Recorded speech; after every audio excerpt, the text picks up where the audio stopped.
Welcome to Chandra classes. Chandra classes में आपका स्वागत है। मैं अभय कुमार आज मैथ्स का कुछ महत्वपूर्ण क्वेश्चन लेकर आए हैं जो इस प्रकार है। क्वेश्चन नंबर 1, दो या दो से अधिक अभाज्य संख्याओं का मौसा है। तो पहली बात, इसमें अभाज्य संख्या किसे कहते हैं? ऐसी संख्या जो या तो सिर्फ एक से कटे और अपने आप से कटे, ऐसे संख्या को हम लोग क्या कहते हैं? अभाज्य संख्या कहते हैं। तो वो या दो से अधिक अभाज्य संख्याओं का मौसा। तो पहला अभाज्य संख्या कौन हो जाएगा? 2 हो जाएगा। और दूसरा कौन सा हो जाएगा? 3। अब ये 2 और 3 का मौसा, तो क्या करेंगे हम लोग? 2 से 3 में भाग कर देंगे। तो 2 एकम 2, 1 फिर आया 2, फिर 1 दूना 2, फिर कट गया। तो इसका मौसा कितना आया? 1। तो 2 या 2 से अधिक अभाज्य संख्याओं का मौसा कितना होगा? हमेशा 1 होगा। इसके अनुसार कौन सा आंसर होगा? ऑप्शन नंबर ए। क्वेश्चन नंबर 2, दो परमेय संख्याओं के बीच कितनी परमेय संख्या हो सकती है? अब दो परमेय संख्याओं के बीच कितनी परमेय संख्या हो सकती है? तो कितनी हो सकती है? अनंत होती है। तो कौन सा ऑप्शन सही होगा? Option number D. Question number 3, निम्नलिखित में से कौन अभाज्य संख्या है? तो अभी इससे पहले वाली क्वेश्चन ने बताए थे अभाज्य संख्या किसे कहते हैं? ऐसी संख्या जो एक से और अपने आप से कटे, एक से और अपने आप से कटे, ऐसी संख्या को हम लोग क्या कहते थे? अभाज्य संख्या। तो इसमें से आप देखेंगे कौन एक और अपने आप से कट रहा है? 8। 8 की बात करेंगे तो कि ये तो 1 से भी कट रहा है, 2 से भी कट रहा है, 4 से भी कट रहा है, खुद 8 से भी कट रहा है। तो 8 तो होगा नहीं। फिर कुछ ऑप्शन नंबर बी। बी में क्या कहते? बी में क्या है? 9। तो 1 से भी कट रहा है, 3 से भी कट रहा है और 9 से भी खुद से कट रहा है। तो ये भी अभाज्य संख्या नहीं होगा। फिर देखेंगे ऑप्शन नंबर सी। सी में क्या दिया हुआ है? 11। 11 का गुणनखंड क्या होगा? 1 होगा और सिर्फ 11 होगा। तो कौन सा ऑप्शन सही हो जाएगा? ऑप्शन नंबर सी सही हो जाएगा इसका। फिर क्वेश्चन नंबर 4, दो संख्याओं का मौसा 25 और लौसा 50 है, तो संख्याओं का गुणनफल होगी। क्या होता है?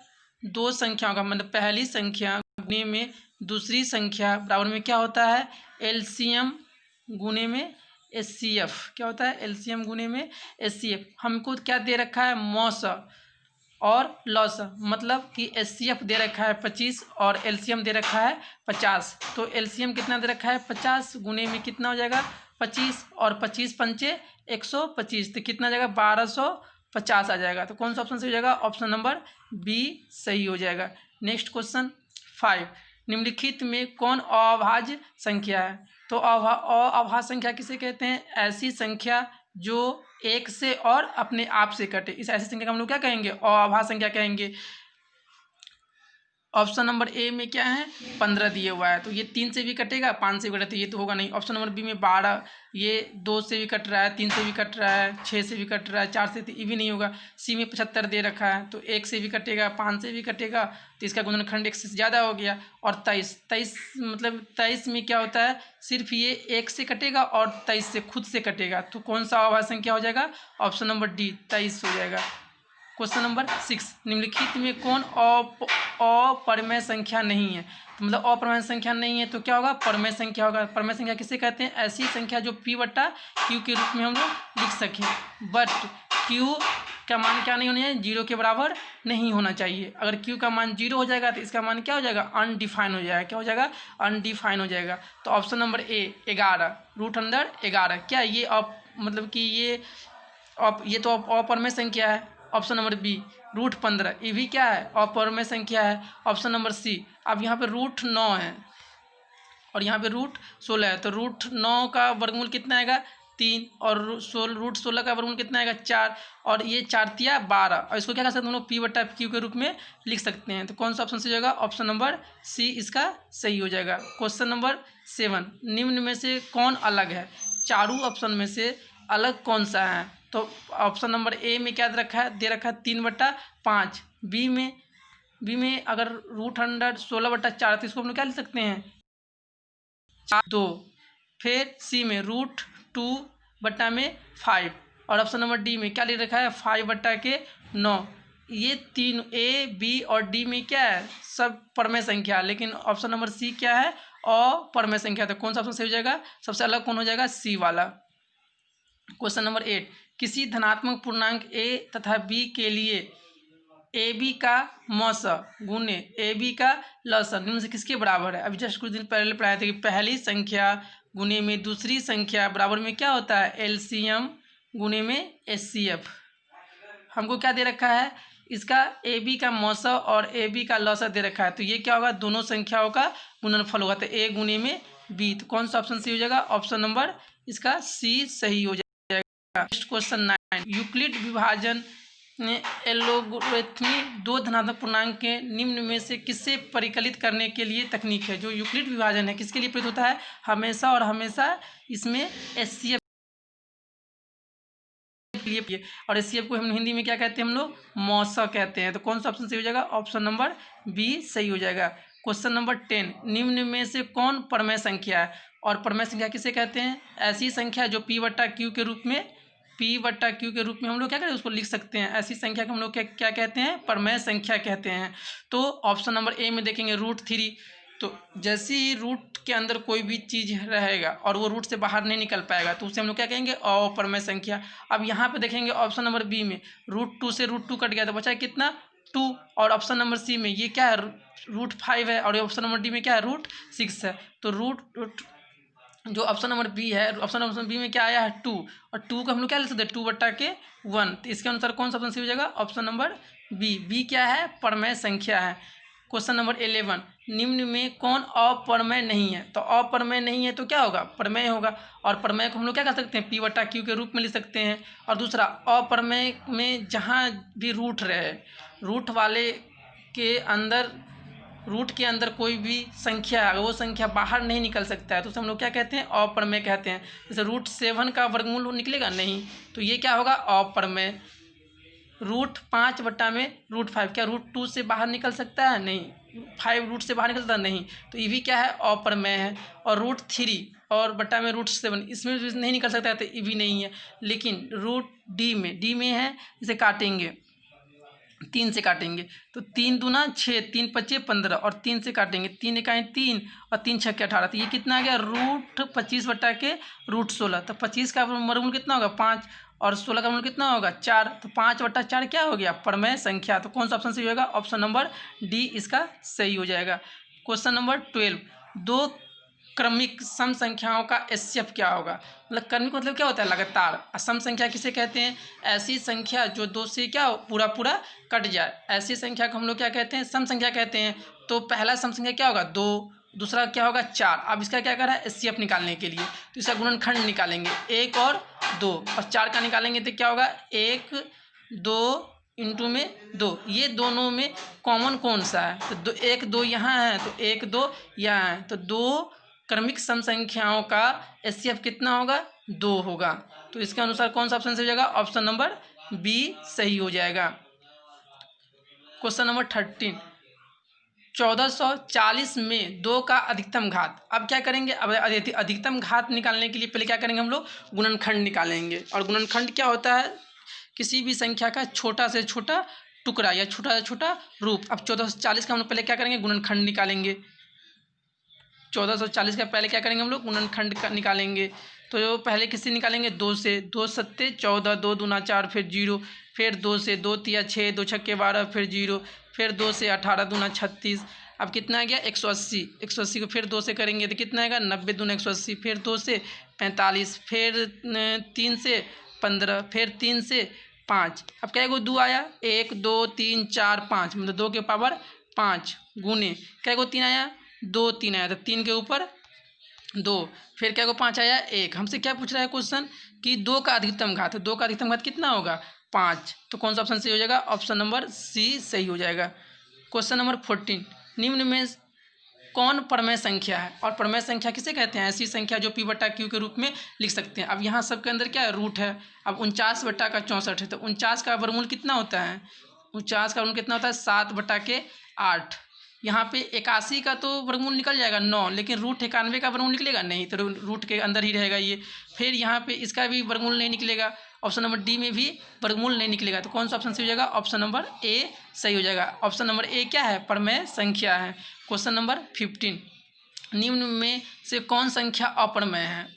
अब इसमें से पूछ रहा है कि अप्रमेय, तो √36/64, तो इसका क्या निकल सकता है 6/8। तो ये क्या कहलाएगा प्रमेय संख्या।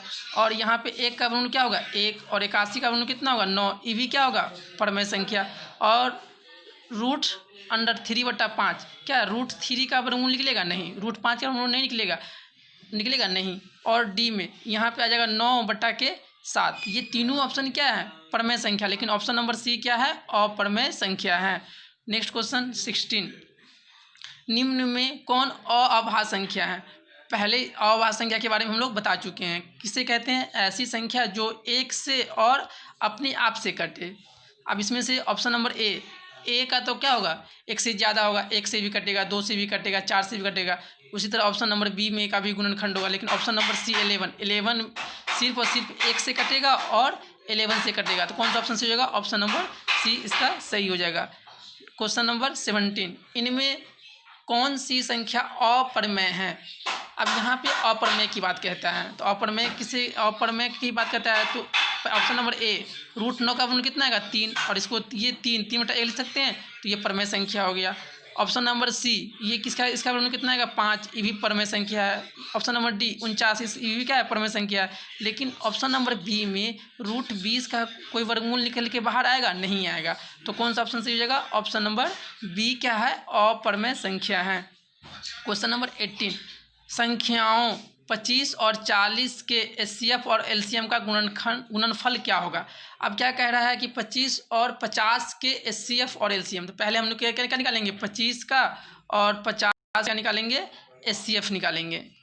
एचसीएफ तो या तो भाग भी से निकाल देंगे, तो 25 दूना 50, तो इसका एचसीएफ कितना आएगा 25। और एलसीएम निकालेंगे, एलसीएम किसका निकालेंगे 25 का और 50 का। तो पहले किससे काटेंगे 5 से 50 25, 5 दाई 50, फिर 5 से 5 एकम 5, 5 दूना 10, तो 25 दूना 50। इसका एलसीएम कितना आया 50। एचसीएफ आया 25, एचसीएफ आया है 25 और एलसीएम कितना आया। ये दोनों का गुणनफल निकालने के लिए, दोनों का गुणनफल मतलब क्या होता है गुना होता है। और 25 पंचे 125, तो कितना हो जाएगा 1250। तो कौन सा ऑप्शन सही हो जाएगा, ऑप्शन नंबर सही हो जाएगा। क्वेश्चन नंबर 19, निम्नलिखित में कौन प्रमेय संख्या है। अब √3 का कोई वर्गमूल निकलेगा नहीं, तो ये क्या कहलाएगा अप्रमेय संख्या। इसी तरह √5/5 ये क्या है अप्रमेय। 2 से √2 कट जाएगा, √2 ऊपर है √2 नीचे है, तो √2 से यहाँ पे क्या आ गया 2 आ गया। और √7 भी क्या है अप्रमेय संख्या। तो कौन सा अप्रमेय संख्या हो जाएगा, हमसे क्वेश्चन क्या पूछ रहा है प्रमेय संख्या, तो प्रमेय संख्या कौन हो जाएगा ऑप्शन नंबर सी हो जाएगा। बाकी तीनों क्या है अप्रमेय संख्या है। क्वेश्चन नंबर 20, निम्नलिखित में कौन प्रमेय संख्या है। फिर से हमसे क्वेश्चन क्या पूछ रहा है प्रमेय संख्या। तो √7 ये क्या है एक अप्रमेय संख्या। √2/√7 ये भी क्या है एक अप्रमेय संख्या। √3/√7 ये भी क्या है अप्रमेय संख्या। लेकिन √25 का वर्गमूल कितना आएगा 5, और √49 का वर्गमूल कितना आएगा 7, और 5/7 ये क्या है प्रमेय संख्या है। तो कौन सा ऑप्शन सही हो जाएगा, ऑप्शन नंबर डी इसका सही हो जाएगा। क्वेश्चन नंबर 21, 6/15 का दशमलव प्रसार होगा। अब जैसे ही दशमलव प्रसार की बात आएगा तो दशमलव प्रसार कितने तरह का होता है, 2, शांत और हम लोग क्या करते हैं नीचे वाले से ऊपर में भाग कर देते हैं। तो यहाँ पे 6 है, तो यहाँ दशमलव देंगे 0, 15 चौका 60, पूरा तो कट गया। जब जैसे ही पूरा कट गया शेषफल क्या आ गया 0 आ गया। तो ऐसी संख्या को हम लोग क्या कहेंगे शांत कहेंगे। तो कौन सा ऑप्शन सही होगा, ऑप्शन नंबर ए इसका सही हो जाएगा।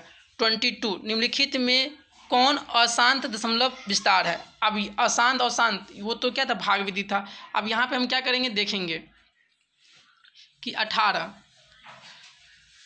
में क्या 18 में 18 गुणनखंड करेंगे तो क्या होगा 2 गुने में 3 गुने में 3। क्या यहाँ 5 आ रहा है, नहीं आ रहा है, तो ये क्या हो जाएगा ये हो जाएगा यहाँ पे 2 का तो हो गया मल्टीपल। क्वेश्चन क्या निम्नलिखित में कौन अशांत दशमलव प्रसार है। मतलब अशांत मतलब कि भाग लगाते रहेंगे तो दशमलव के बाद हमेशा 0 आते रहेगा, कभी भी कटेगा नहीं। हमेशा क्या है हमेशा मतलब कि कुछ ना कुछ शेषफल बचता रहेगा। तो इसके अनुसार कौन सा ऑप्शन सही होगा? आप ये आप लोग करके देखे होंगे कि किस में मतलब कि शेषफल आते जा रहा है। तो इसके अनुसार कौन सा ऑप्शन सही होगा? ऑप्शन नंबर इसका सी सही हो जाएगा। क्वेश्चन नंबर 23, महत्तम समावर्तक ए बी और लघुत्तम समावर्तक ए बी बराबर होगा। अब इससे पहले वाली क्वेश्चन पहले भी इससे पहले बता चुके थे। पहली संख्या गुने में दूसरी संख्या बराबर में क्या होता है? एलसीएम गुने में एचसीएफ। और हमको क्या दे रखा है? एलसीएम गुने एचसीएफ दे रखा है। तो क्या होगा? पहली संख्या गुने में दूसरी संख्या। तो पहली संख्या कितना है? ए, और दूसरी संख्या कितना है? बी। तो क्या होगा? ए गुने में बी। तो कौन सा ऑप्शन सही होगा? ऑप्शन नंबर इसका सी सही होगा। 24, 625 के अभाज्य गुणनखंड में 5 का घात। अब 625 का पहले हम लोग क्या करेंगे? गुणनखंड करेंगे। पहले 5 से करेंगे तो 5 एकम 5, 5 दूना 10, 50 25। फिर 5 से करेंगे 5 दूना 10, 50 25। फिर 5 से करेंगे 50 25। तो 5 कितना बार आया है? 1 2 3 4। तो ये 4 5 5 4 बार आया है। तो इसके ऊपर हम क्या करते हैं? 5 की पावर 4। तो इसका जो इसके ऊपर जो ये घात है, इसके ऊपर जो ये 4 लिखा हुआ है, ये 4 को हम लोग क्या कहते हैं? घात कहते हैं। तो 625 का अधिकतम घात कितना होगा? 4। तो कौन सा ऑप्शन सही हो जाएगा? ऑप्शन नंबर डी इसका सही हो जाएगा। क्वेश्चन नंबर 25, दो परमेय संख्याओं के बीच परमेय संख्या होती है। अब दो परमेय संख्या जैसे अब 1 और 2 के बीच कितनी परमेय हो सकती है? इसके बीच कितना हो सकता है? अनंत। दो परमेय संख्याओं के बीच कितनी परमेय संख्या हो सकता है? तो कितना हो सकता है? अनंत। तो कौन सा ऑप्शन सही होगा? Option number D. Question number 25, निम्नलिखित में कौन परमेय संख्या? फिर परमेय की संख्या की बात आई तो उसको हम क्या पी बट्टा क्यू के रूप में हम लोग लिख सकते हैं। अब यहाँ पे 49 है 64, तो 49 का वर्गमूल कितना आएगा? 7 और बटा में 8। यहाँ पे 81 है, 81 का वर्गमूल तो 9 आ जाएगा। 81 का वर्गमूल 9 आ जाएगा, लेकिन रूट 91 का वर्गमूल आएगा? नहीं आएगा। तो ये क्या होगा? अपरमेय संख्या। उसी तरह इसका वर्गमूल आएगा? नहीं। और ऑप्शन नंबर डी में इनमें से कोई नहीं। तो कौन सा परमेय संख्या हो जाएगा? ऑप्शन नंबर ए परमेय संख्या हो जाएगा। क्यों होगा? क्योंकि जब 49 का वर्गमूल कितना आएगा? 7 और 64 का वर्गमूल कितना आएगा? 8 और 7 बटा 8 क्या हो गया? पी बट्टा क्यू के रूप में इसको लिख सकते हैं। क्वेश्चन नंबर 27, क्या एक परमेय और अपरमेय संख्याओं का गुणनफल अपरमेय संख्या हो सकता है? अब परमेय संख्या कह रहा है। अब परमेय संख्या सपोज 2 गुने में और √3, तो ये दोनों का गुणनफल क्या हो रहा है?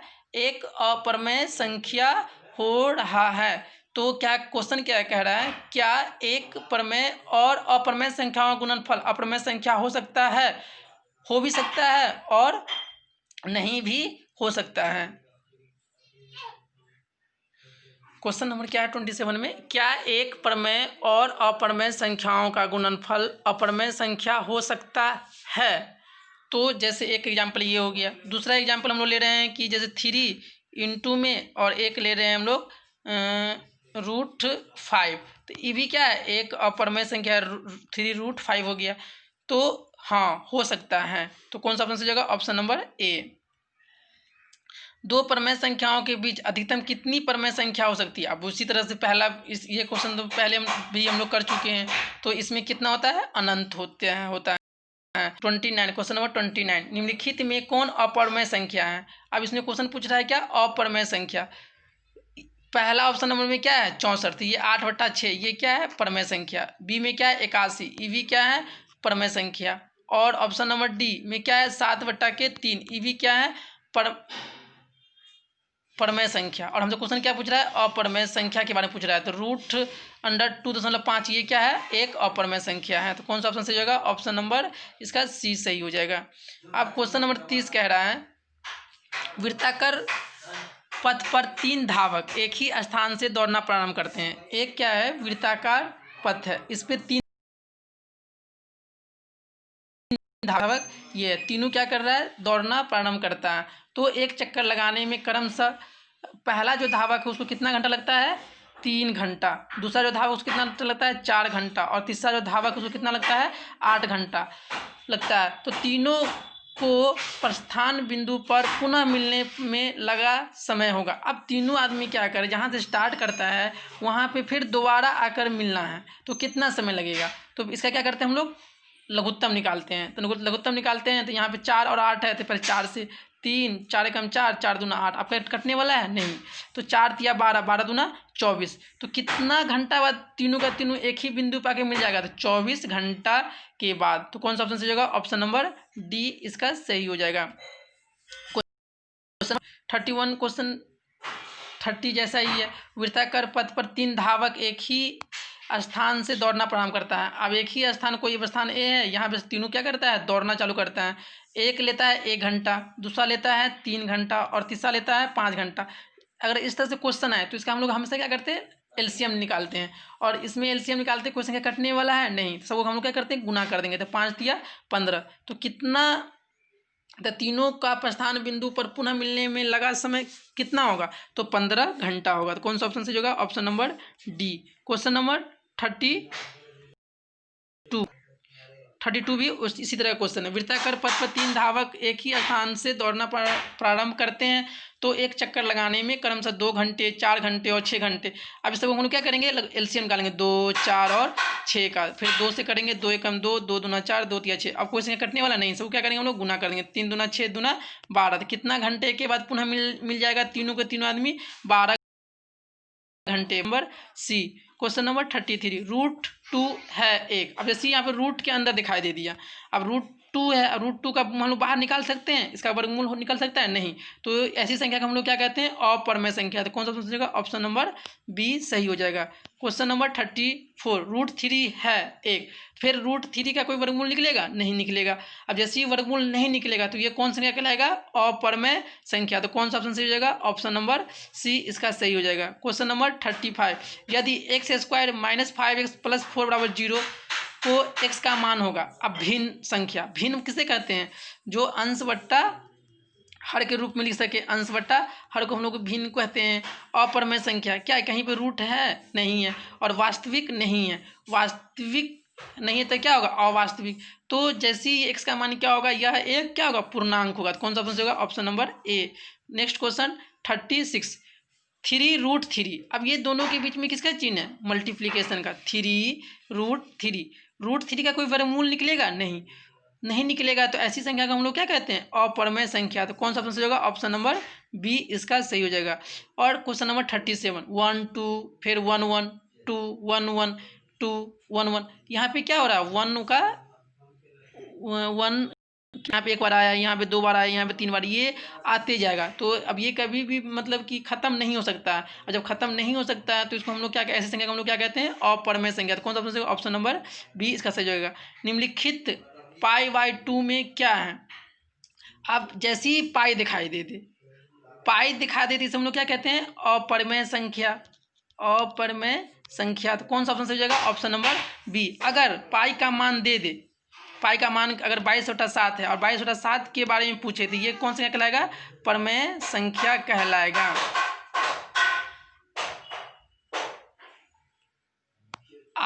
आज मैथ्स का 38 क्वेश्चन देखे हैं।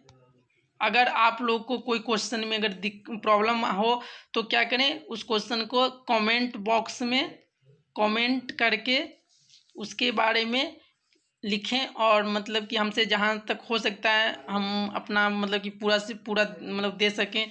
अगर आपको ये वीडियो अच्छा लगे हैं तो अपने दोस्तों में इसे शेयर करें, सब्सक्राइब करें और लाइक करें। थैंक यू, धन्यवाद।